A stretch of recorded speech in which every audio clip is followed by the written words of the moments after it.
I'm Amelia Bennett, 33 years old, and for nearly 3 decades, I've always been the responsible older sister, carrying the weight of the family.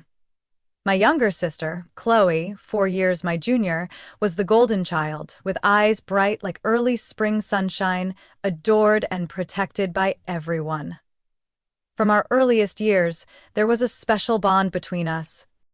Our childhood was filled with afternoons running through a backyard carpeted in autumn leaves and nights whispering ghost stories under the covers. I taught Chloe how to tie her shoes, how to conquer her fear of public speaking, and even how to hide a B- from our mother's piercing gaze. My mother, Evelyn, was a brilliant woman but suffocatingly strict. In her eyes, Chloe was the artistic gem with a natural gift for painting, while I, the one who earned a full-ride scholarship in finance and landed a job in Manhattan right out of college, was too rigid, lacking the softness a woman should have. My father, Charles, was gentle as a breeze but always chose silence whenever my mother and I clashed. "Don't stir the pot, Amelia," he'd say, then walk away, leaving me in a haze of unspoken hurt. I became the fixer by default. When the roof leaked during a harsh winter at 25, I was the one who called the repairman and paid the bill. When Chloe needed extra money for a summer art program her scholarship didn't cover, I quietly transferred the funds. I used to think I did it all out of love, and I did. But looking back now, I see how I'd become the family's living ATM. Rarely asked, always expected. Still, I never complained. Helping Chloe chase her artistic dreams brought me real joy. I remember the call 2.5 years ago like it was yesterday. Chloe's voice practically sang through the phone. "Sis, I'm engaged. Will you be my maid of honor? I can't do this without you." I laughed, tears stinging my eyes. "Of course. You think I'd let anyone else take that spot?" I immediately began picturing wedding dresses, flower arrangements, and late-night invitation planning, just like we dreamed as little girls.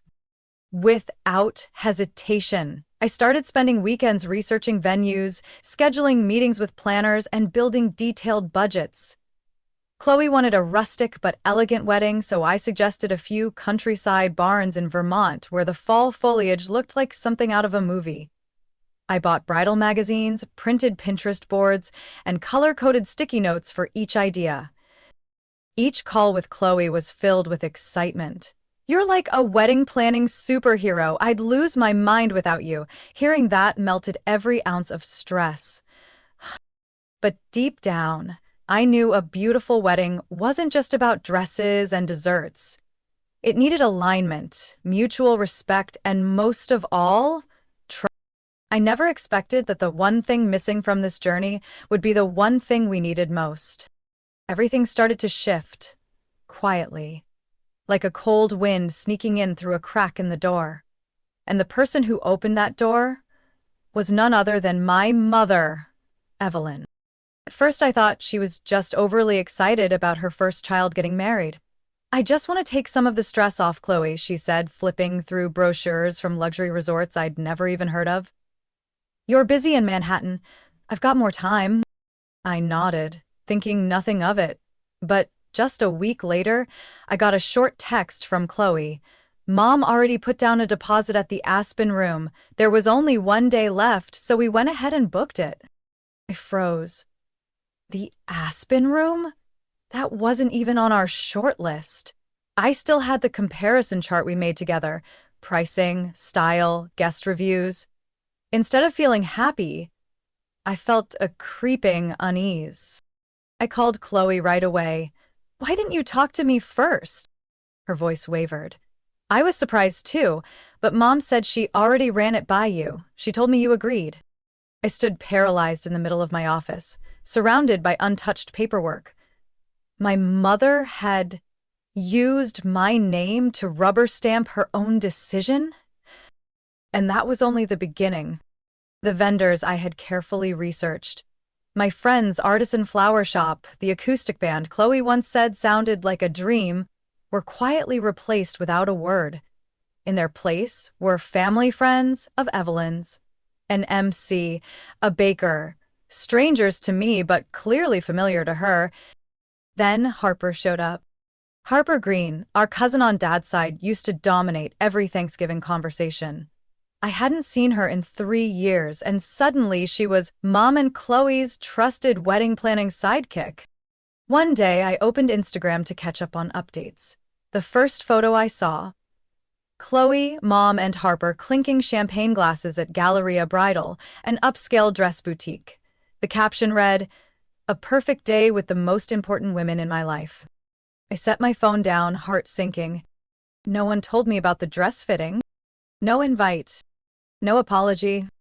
The next morning, during a company morning meeting, Abigail, a close colleague, leaned over and whispered, "Chloe looked stunning in that lace dress, didn't she? I saw a few photos yesterday at Galleria Bridal. You went with your sister, right?" I forced a smile. I didn't know what to say. That evening, I texted Chloe, "How was the dress fitting?" Her reply came 4 hours later. "Oh, it was just a quick look. Mom made a last-minute appointment and Harper was free, so she came along. I figured you were probably busy in meetings." I typed, "Don't you think I should have been there?" Then deleted it. I typed again, "I could have made time if you'd told me." Deleted that too. In the end, I simply wrote, "Hope you found a dress you really love." Chloe didn't respond. The cracks began to spread quickly. I wasn't invited to the cake tasting. My name wasn't in the bachelorette party group chat.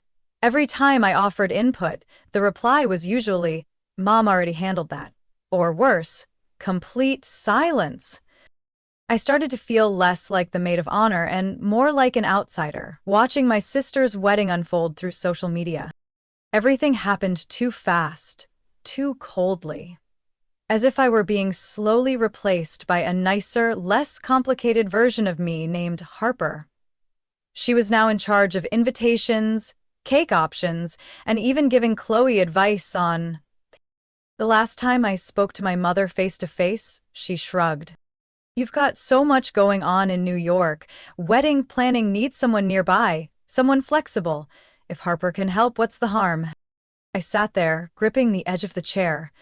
"I'm the maid of honor. That should be my role." She looked up at me, no hesitation. "Contributing money is enough." I walked out of her house that day with a strange feeling, both hollow and suffocating. I couldn't believe that the same woman who once held my hand when I was bullied for mispronouncing words was now the person pushing me out of my sister's biggest day, without a shred of remorse. But what I didn't know was that was just the tip of the iceberg. And what I was about to uncover would make me question everything I thought I knew about the family I trusted most. I used to believe that love, if strong enough, could overcome any misunderstanding. But at that point, as I looked back on what was unfolding, I had to admit something painful. One-sided love, no matter how sincere, can't fix a fracture deliberately carved deeper by intention. Even though I'd been pushed out of the planning circle, I'd quietly continued contributing to Chloe's wedding.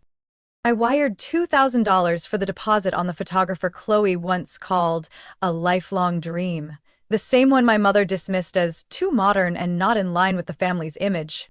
I also personally prepared welcome baskets for out-of-town guests.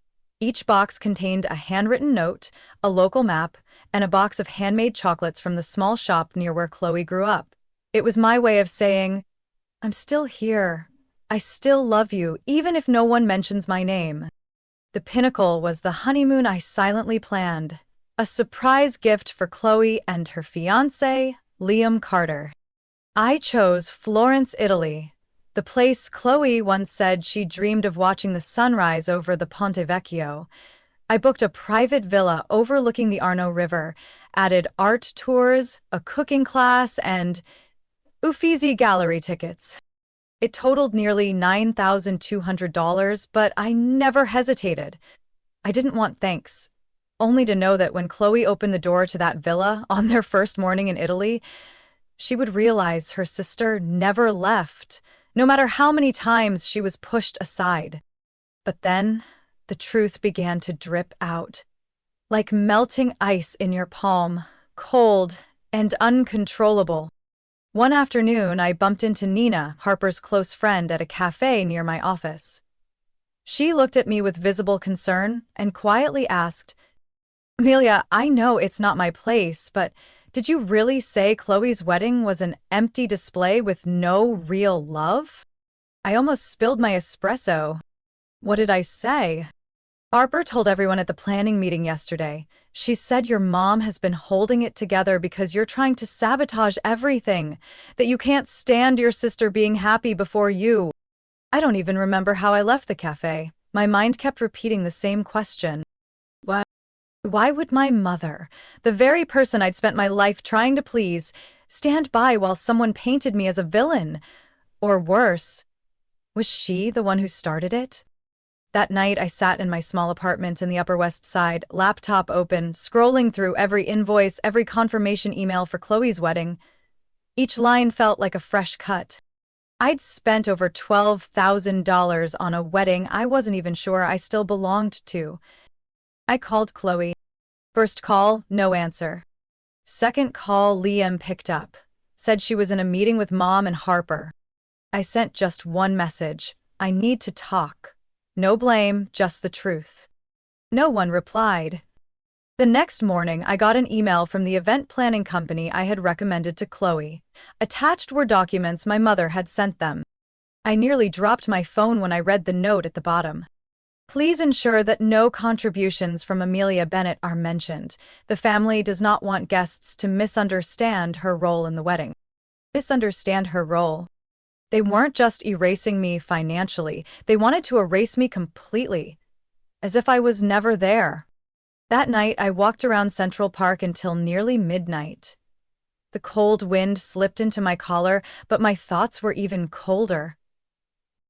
I remembered when we were kids, how Chloe used to cry at birthday parties, scared of being left out. I stayed by her side the whole time, holding her hand, comforting her every minute. I swore I'd never let her feel alone. And now I, someone who once meant the world to her, was being painted as the villain trying to ruin her happiness. I knew I stood at a crossroads. One path led to silence and endurance, playing the role of the quiet, unseen sister. The other meant standing tall and speaking the truth. I didn't choose that night. But I knew one thing for certain. Silence was killing me. Slowly and mercilessly. I received a text from Chloe on a Monday evening. Short, no punctuation, no emojis, no emotion. Mom wants to invite you to a family dinner. Thursday, 7 o'clock. At the old house. The words were simple, but my gut told me it wasn't that simple. The way Chloe wrote, it felt cold, unfamiliar, not like her. My heart sank. I used to think the worst part was being excluded from the wedding plans. I was wrong. The worst part was waiting for me that Thursday night. The old house, where Chloe and I grew up, looked the same. Red brick front, creaky porch steps, and the lavender scent from Mom's weekly oil diffuser. But that day, it didn't feel like home. It felt like a stage. Everyone was already in position. Dad, Charles, sat in the corner, clutching a hot mug like it was his only source of warmth.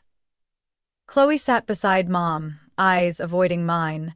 Harper stood behind the sofa, arms crossed like a bodyguard awaiting orders. Mom, Evelyn, sat center stage, calm and poised, as if she were opening a board meeting, not preparing to attack. I stood at the doorway and asked, "What's going on? Chloe, you said you wanted to talk." Mom answered first. "Amelia, we need to be honest.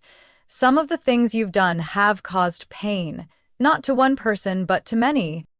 I gave a dry laugh. Pain? Since when is helping plan a wedding considered hurtful? "It's not the help. It's how you went about it," she replied, her tone firm. "You always want control. The venue, the vendors, even the dress. You turned your sister's wedding into your own personal show." I turned to Chloe. "You really believe that?" She didn't answer. Harper gave a faint smile, like someone watching a play she already knew the ending to. We had a family meeting, Mom continued, each word like a cold needle. And we've decided it's best that you don't attend the wedding. I stood frozen. No maid of honor. No guest. Nothing. Dad avoided my eyes. Harper looked away, pretending to check her phone. Chloe, the same little girl I held during that chaotic birthday party when she feared the balloons, kept her face down, silent, everything blurred. But I didn't cry. I didn't yell. Just a deep, numbing emptiness in my chest. Okay, I said quietly. If that's what everyone's decided, I'll respect it. I turned away, my heels tapping softly against the hardwood floor, head held high. No one stopped me. No one called my name. Back at my apartment, I opened my laptop. My hands weren't shaking, just slow and steady. First, I logged into the travel account. I canceled the honeymoon itinerary to Florence. Under reason for cancellation, I typed, recipient no longer appropriate. Then I called the airline, canceled the first-class tickets, and requested a refund of $4,800. Next, the villa, the art tours, the cooking class. Each item undone, like carefully pulling back the layers of a heart that had been torn apart. I opened my email and sent a short message to the travel agent.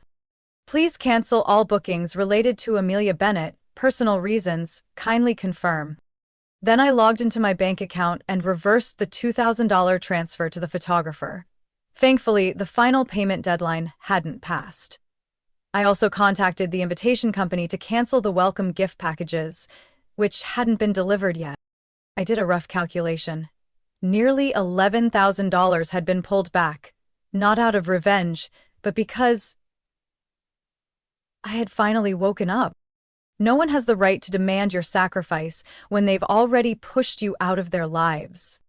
I was no longer a pawn on the emotional chessboard of my family. The next morning, I received 3 missed calls from Mom, 2 messages from Harper, and a single email from Chloe with just 4 words. What did you do?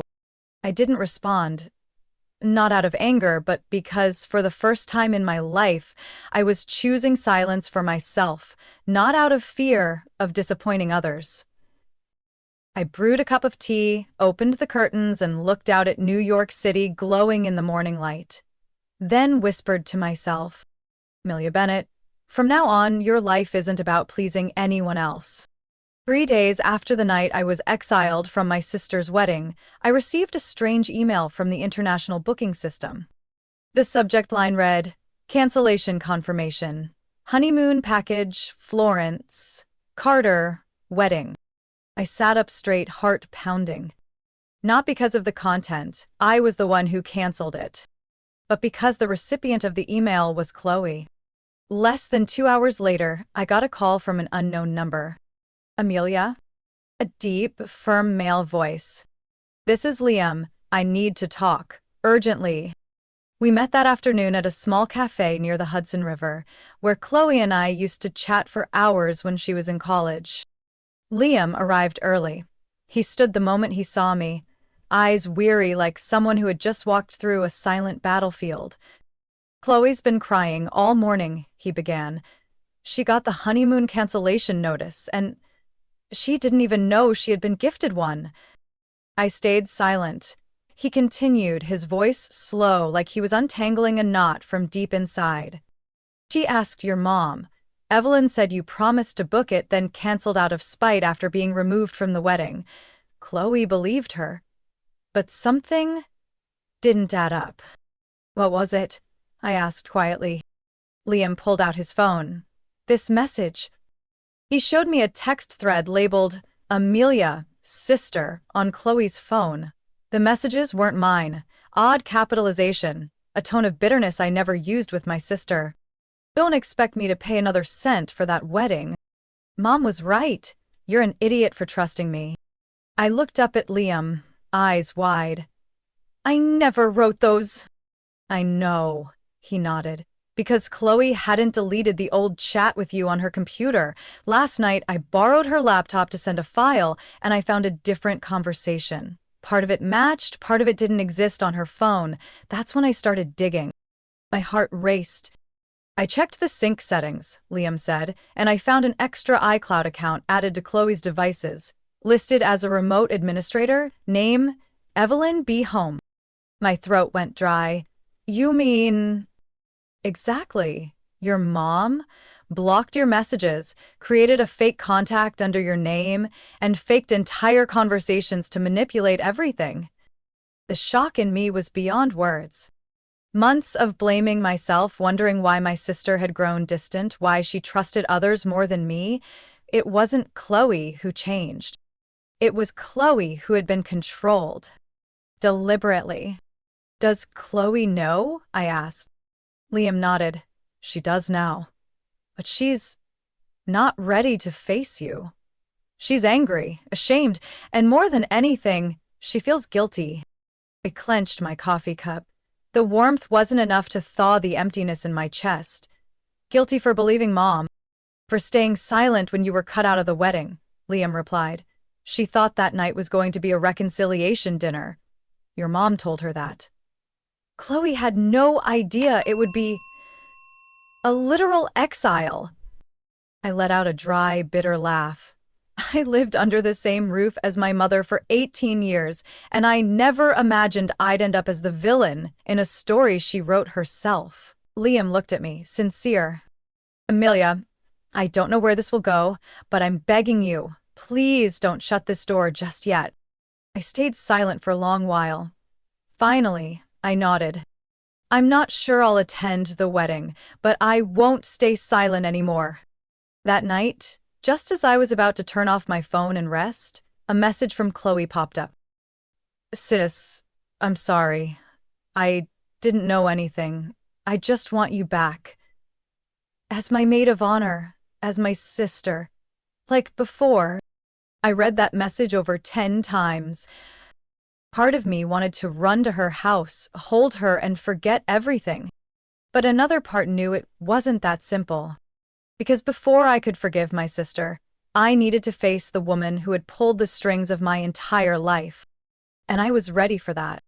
2 days after Chloe's "I'm sorry" message, I sent out a brief, direct email. Tomorrow night, 7 o'clock at Aunt June's house. You, Liam, Dad, Mom, and you should invite Harper. We need to clear this up, once and for all. I chose Aunt June's house, not by accident. She was the only one in the family who had ever stood up to my mom, long ago, when Mom tried to blame me for a small accident that Chloe had actually caused. Back then, Aunt June had simply said, "A child learns to lie when they learn it from the adults around them." That night, I arrived early. The table in the living room was ready. No tea, no snacks, just a thick folder and a small hard drive in the center, like a silent courtroom. Dad arrived first. He looked noticeably older, his eyes avoiding mine, but not hostile. Liam and Chloe came next, hand in hand. Chloe entered, locking eyes with me, silent, no tears, no apologies, just resolve. My mom and Harper came last. Evelyn still wore her cream coat, lips painted a deep red, eyes sharp like blades. Harper trailed behind, expressionless and quiet. I didn't wait for anyone to start. I placed my hand on the folder and began. This is the full evidence of the secondary iCloud account installed on Chloe's device, used to impersonate my messages, block communication, and manipulate conversations between me and my sister. I laid out screenshots, time-stamped logs, and the original message threads, side by side with the fake ones Chloe had once believed were real. These are the honeymoon booking invoices I made and canceled. This is the email your mother sent to the event company asking them to remove my name from all contributions. And this? I held up a recording. Is the audio of a call between me and the invitation company where Harper altered the message from "gifted by maid of honor Amelia" to "gifted by bride's family." I turned to Harper. Would you like to deny it? Harper pressed her lips together, eyes darting away. The room fell completely silent. Then Chloe's voice broke the silence, shaky but firm. I confirm everything Amelia just said is true. I've reviewed it, checked it all, and listened to every recording. I... I'm sorry I let it get this far. My mom stood up, voice sharp. This is all a fabrication. She's twisting the truth to make herself the victim. I didn't respond. I just looked her in the eye. Are you afraid of losing control, Mom? Afraid that your daughter might one day make decisions without needing you? Afraid that someone else in this house might succeed without your direction? Enough! My father's voice rang out for the first time in years. He wasn't shouting, but his voice cut through like steel. Deborah, I've been silent too long. I saw what you did to her and I turned away. Not because I didn't know, but because I was afraid. But tonight, I won't be silent. My mom stood, stunned. He continued. I saw Evelyn editing emails. I saw her pull Harper aside and tell her to make sure Amelia doesn't show up at the wedding. I heard everything. I just didn't want to admit my wife was destroying her own children. Harper turned to Evelyn, eyes filled with confusion and shame. Chloe stood. Mom, I didn't speak that day. When Amelia was kicked out of the wedding, I stayed silent. But not anymore. She looked at me, her eyes glistening. Amelia, you're the only one who's always stood by me. When I got an F in math, you tutored me for 3 weeks. When I broke up with my ex, you drove through the night to bring me home. I let Mom fool me. But not anymore. I want you back. Not because you deserve it, but because I was wrong. I stepped forward and hugged Chloe. The tears that came weren't of sorrow, but of release. My mother sank into a chair. She didn't cry, but her lips trembled. I don't need your forgiveness, she said softly. I just don't know when things spun out of control. I looked at her, the woman who once represented power in my childhood, now smaller than I'd ever seen her. Forgiveness, I said slowly, isn't forgetting, it's having the courage to speak the truth and stop the cycle of hurt. That night, I left Aunt June's house with a strange feeling. Still hurt, but no longer bitter. Most importantly, I knew I had placed a period at the end of a chapter built on lies, so I could begin a new one rooted in truth, freedom, and a renewed sisterhood. I used to think family wounds, once exposed, only left permanent scars. But I've come to realize, scars aren't bad. They're proof we survived. And sometimes, they mark the beginning of healing. After that night, life didn't magically turn into a fairy tale. But something changed, subtly and steadily. My father, Charles, surprised me the most. The same man who once quietly hid behind his newspaper or TV whenever Mom raised her voice, became the one most eager to rebuild our family. He called me one Sunday afternoon as I was brewing coffee. Amelia, he said, voice hoarse and hesitant. I found a family therapist. Her name is Judith Bloom. No pressure, but I hope you'll come with us. I froze. Did Mom agree? She hasn't refused. He gave a weak chuckle. I'm trying. For you girls, for myself. And true to his word, a week later, my entire family sat in our first therapy session, in a sunlit room with velvet chairs, and a gentle gray-haired woman who didn't pass judgment but asked the kind of questions you can't escape from. My mom, Evelyn, didn't speak during the first 3 sessions. But she came. She sat there, silent, but present, and for someone like her, that was a massive step. I used to crave a full apology from her, clear, direct, without excuses. But over time, I understood, some people don't apologize with words. They do it through the work they put into changing. At our fifth session, when Dr. Bloom asked, Evelyn, can you share what makes you feel out of control in your relationships with your children? My mom let out a long breath and replied, because I'm scared that if I'm not in control, everything will fall apart. No one ever took control of my life, so I thought I had to control others just to survive. The room fell silent. But in that silence, I heard something shatter. Not a crack in our family, but the shell my mother had worn for decades, finally letting the light in. Chloe and I also started over with the little things. We went back to our Sunday morning coffee ritual, this time at a small cafe in Brooklyn that served the savory croissants Chloe loved. She talked about her plans to teach art to kids after the wedding, and I told her about my new job. I had switched to a nonprofit financial management firm helping women regain financial independence after divorce. I'm learning how to take care of myself, I said one sunny morning when Chloe asked why I seemed lighter. So am I, Chloe smiled, squinting into the sunlight. Taking care of you is how I'm relearning to love myself, through the eyes of the person who never left me. As for my mom, she didn't become a completely different person, but her actions now came less from control and more from effort to connect. One day, she visited me with a small box in hand. I was reorganizing the closet, she said, setting the box down. Found this. I opened it. Inside was a birthday card I had drawn for her when I was 8, with a wobbly line that read, I love you as much as the biggest chocolate cake in the world. She didn't say anything more, just lifted her teacup, took a sip, and stared out the window. But I knew, in that silence, she was learning how to love without suffocating. We still go to group therapy every 2 weeks. Some days are quiet and awkward. Some days we laugh over old memories someone brings up. But no one skips a session, and that's what matters most. My family isn't perfect. We carry wounds, untold stories, and unfinished forgiveness. But now we choose to stay.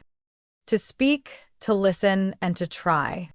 On the way home from a therapy session, Chloe held my hand and said, I used to think family was where you were born. Now I believe family is where you choose to stay, even after seeing all the dark corners. I gently squeezed her hand. And still believe in the light. I used to think sacrifice was the measure of love. That if I loved someone enough, I would just know how much to give and never feel tired. But after everything I'd been through, I finally understood something simple that took me over 30 years to accept. Love should never require you to disappear. I began personal therapy alongside our family sessions. My therapist, Dr. Marla Jennings, a Black woman in her 50s, had a warm voice and eyes that seemed to see even the things I hadn't yet said out loud. In our first session, I spoke in an even, dry tone. I'm not here to blame anyone. I just want to stop feeling guilty for protecting myself. Dr. Marla nodded, jotted down a few notes, then asked, Amelia, when was the last time you said no and didn't feel guilty? I smiled. A sad smile. Maybe. I never have. Over the following months, I learned to identify what I actually needed versus what were survival responses rooted in childhood. I realized I had played the role of the one who carries it all for so long. I didn't know who I was without someone to carry. I thought I was strong, but in truth, I just got used to never being allowed to be weak. I learned to let others take responsibility for their emotions. When Chloe told me our mom had texted her, accusing her of not caring anymore, I didn't rush to mediate like I used to. I just asked, are you okay? Do you want me to listen or give advice? That for me was new and deeply freeing. Another major shift was setting firm boundaries at work. I used to be the person who said yes to every extra project, just to not let anyone down. I once canceled an entire vacation because a coworker needed help last minute. Not anymore. I set my phone to do not disturb after 6 p.m. I took a full week off to attend an emotional balance workshop for women leaders. And for the first time in my life, I wrote on my company's internal resume, I seek to work in an environment that does not reward burnout. It was during this healing journey that I also learned to forgive, not others first, but myself.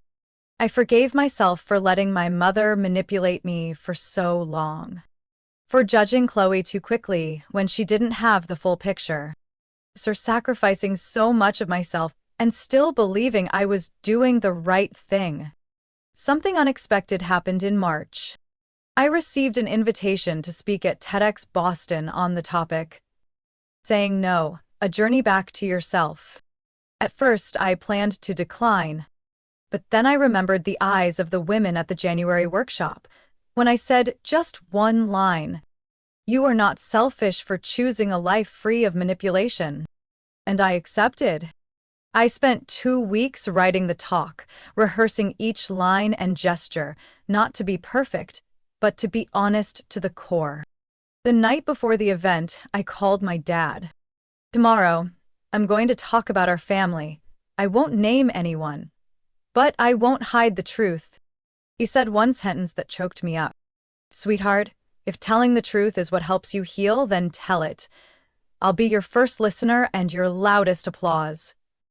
The talk took place in a small auditorium, not flashy, but warm. I stood under the lights, looked out into the seats where my dad, Chloe, and Liam sat. And to my surprise, so did my mother, sitting in the back row, clutching a teal handkerchief. And I told my story. Every piece, every layer of pain, and every step back to myself. Afterward, I received hundreds of messages from strangers. "Thank you. I saw myself in your story. I never dared to set boundaries with my mom until I heard your talk. I don't feel so alone anymore." Then I got a message from my mom, just a few words. "Thank you for not erasing me from your healing. I'm still learning, but I won't give up. I'm no longer Amelia, the woman who saves everyone and loses herself in the process. I am Amelia, who knows when to step forward, when to step back, and when to love herself first."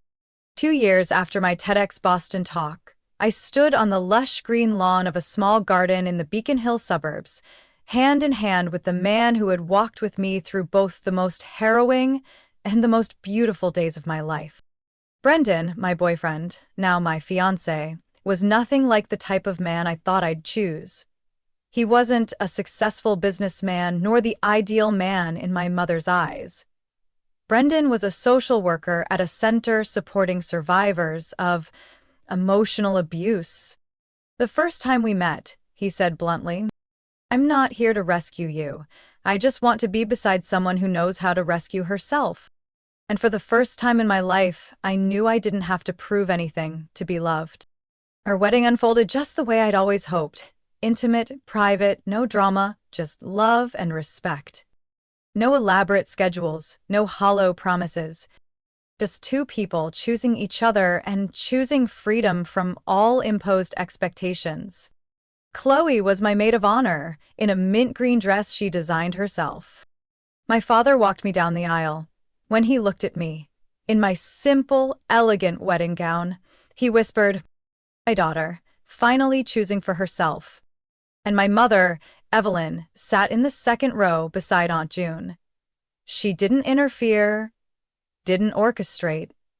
But when I glanced down, I saw her eyes misty, and she gave a small nod. In that moment, I knew she was learning how to love without control. 1 month after the wedding, Chloe gave birth to her first daughter.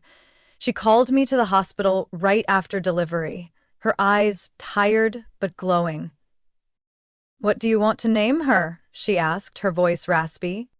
I laughed. "That's for you and Liam to decide, isn't it?" Chloe shook her head, then whispered, "We already agreed. Her name is Isla Amelia Carter. Isla, because I've always loved that name. And Amelia, so she'll remember she can become anyone, as long as she never forgets herself." I couldn't hold back tears.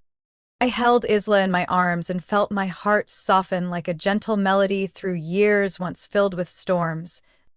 Later, when Isla is older and she asks, Aunt Amelia, why did Mom name me after you?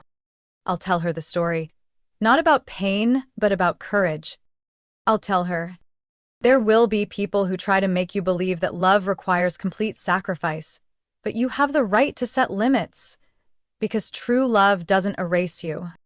There will be those who manipulate with sweet words, tears, or silence, but you have the right to say no. And no is never unloving. It is an act of self-respect. You don't need everyone to love you. You just need to love yourself enough to reject anything that harms you. I used to be the girl praised as the perfect big sister, the pillar of the family, the one who could do everything. But those very compliments became chains, making me forget that a person is not born to be a tool for others' satisfaction. I've learned to let go of the need to be accepted in order to choose freedom. I lost my place in the family, but reclaimed it with my voice. Not through crying, not through rebellion, but through quiet, steady truth. If you've ever been pushed out of your own family's story, if you've ever given so much you forgot what you needed, if you've ever been called selfish just for setting boundaries, remember this. Your worth is not in how others see you. It's in whether you dare to look at yourself and say, I deserve respect, even if I'm the only one who believes it. I am Amelia Bennett. I was once cast aside, manipulated, and lost myself. But I came back, not to get revenge, not to prove anything, but to live fully as who I truly am. And if you're somewhere in the middle of your own journey, please don't give up. Because we don't need to be perfect in others' eyes. We just need to be real in our own. Amelia's story is not just a journey of healing from family wounds. It's a powerful reminder that love does not mean unconditional self-sacrifice. In real life, many of us have played the role of the caretaker, quietly bearing everything to keep peace. But here's the truth. Your value isn't in pleasing others. It's in having the courage to protect yourself. Setting boundaries isn't selfish. It's the bravest act of healthy love. What do you think about Amelia's journey and the bold choices she made? Share your thoughts below, and don't forget to follow the channel for more honest and emotional stories about family and life.